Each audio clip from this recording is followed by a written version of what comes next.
The first time we saw the cellars in Colston Hall, we knew we had to make a sound piece. The acoustics are just absolutely incredible.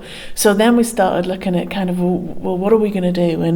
And we wanted to make a piece with a lot of radios for a long time. I think it's because radios are sort of dying. Analogue FM radio is, nobody really has them anymore. And the piece kind of evolved from there, came about from that.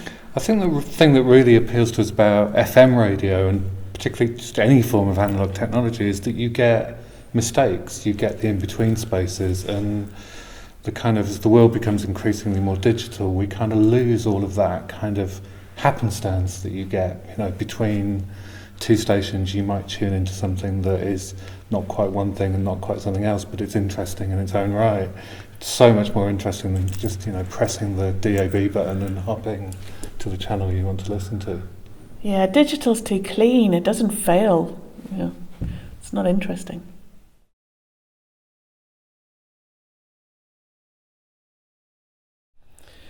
Well, the piece is going to look a little bit like an abandoned workshop or archive, like some mad engineer has been tinkering with loads of radios, adapting them, and then has just left. So it's a little bit like a film set, and maybe that's because we've just come off a couple of making a film and TV projects, but it should feel very in keeping with the space of the cellars. And in terms of what visitors will hear, the radios will all be tuned, so we'll create a kind of a live mix, if you like, of the 114 radios in the space.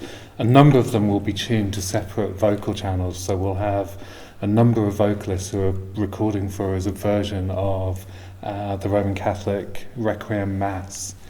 And we got particularly interested in that piece of music because it's appeared in a number of Stanley Kubrick's films, perhaps most famously in the opening titles for The Shining.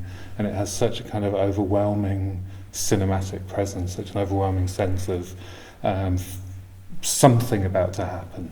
So the idea that the space and the sound all feels like you're on the cusp of something that you don't quite understand. Something's about to happen that's slightly beyond your understanding. Impending doom, perhaps.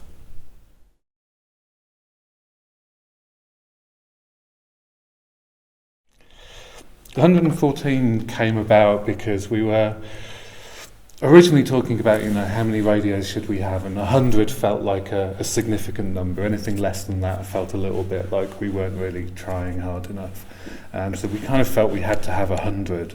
And then looking at some other kind of research about Stanley Kubrick that we've been doing, there was a thing that he used in a number of his films that had a reference to this sequence CRM 114, and it first appeared in Dr. Strangelove, and it's the code of the radio receiver that receives a message that attempts to stop the bomb being dropped on. Yeah. Is that right?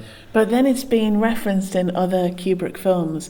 So in A Clockwork Orange, the serum is called Serum 114, and it's in Eyes Wide Shut, and we found this kind of thing that he's planted through, and so we just loved it. We were like, okay, well, let's have that and kind of make a sort of a nod to that at the same time. Yeah. So meaningfully random is what it is.